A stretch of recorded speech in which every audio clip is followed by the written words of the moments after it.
I'm Gabriel, and today I'll be teaching you how to make banana bread. Well, first, the ingredients are 2 cups of all-purpose flour, which I already have here, 1 teaspoon of baking powder, baking soda, and salt, 3 mashed bananas, 1 tablespoon of milk, 1 teaspoon of cinnamon, 1 full cup of sugar, half a cup of butter, otherwise 1 stick, 2 eggs, and a cup of whatever extra you want, such as raisins, chocolate chips, and cranberries. 1 cup of those. Now first, you would preheat the oven to 325 degrees. Now if there's a problem, of course, you can recook if it's not fully cooked when it's done. Now, first mix the flour that I have here, the baking powder, which is also, remember, 1 teaspoon of baking powder. You will mix the 2 cups of flour, 1 teaspoon of baking powder, 1 teaspoon of baking soda, and 1 teaspoon cinnamon, and 1 teaspoon salt. Now, I'm a little messy with the cinnamon and the baking soda, so I'll do that off film. But I can do this okay. So 1 teaspoon of salt. Now mix everything in the bowl together.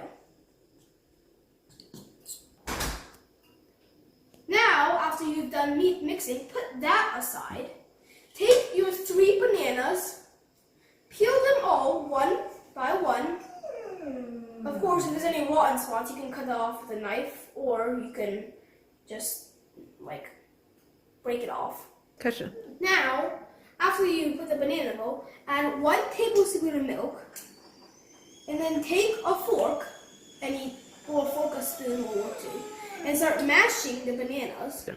Now, after you mash the bananas, something that looks similar to this, put the bananas aside, take your softened butter. Now, after you've added the butter, start beating it, but not slightly, with the mixer. After that is complete, as long as it turns into some sort of softer mixture, like this, add your 1 cup of sugar.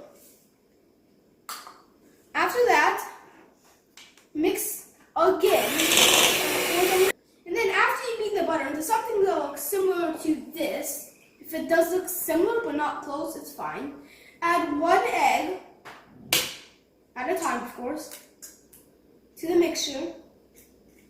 Then take the mixer and then beat again.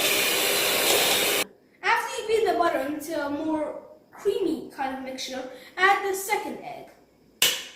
When you add the eggs, be careful not to let any of the shell fall into the mixture. If you do, it won't turn out so well. Mix very well afterwards.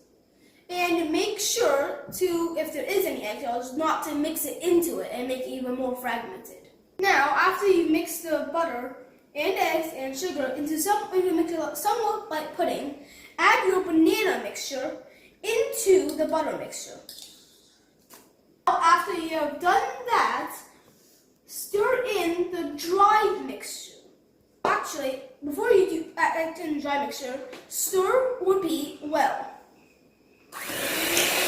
After just a little bit of beating, or mixing, add in the dry mixture. Now, after you have done that, it's almost complete. Now, just a few more things to do. Now, beat the dry mixture with the rest of the mixture. This could take a little bit longer than the others, so just make sure to look at the part after I'm done to see how it should look.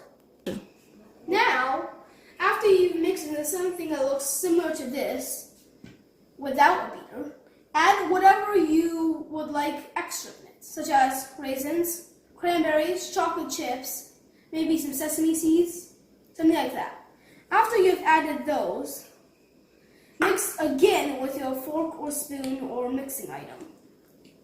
Now, after you mix it into something like this, take your cooking pan and either put it over with the baking sheets, or you can apply oil to it. Now, after you have applied oil, oil to the pan. You can also use grease. Take a big spoon and start ladling or pouring the mixture into the pan.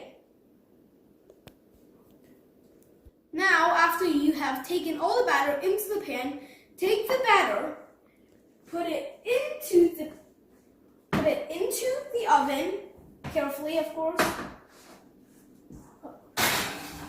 Now, after that, you must bake the cake or the bread for 70 minutes.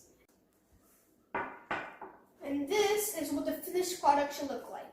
Now, if your bread doesn't look like this, you might want to go back and rewatch parts so it will look like this.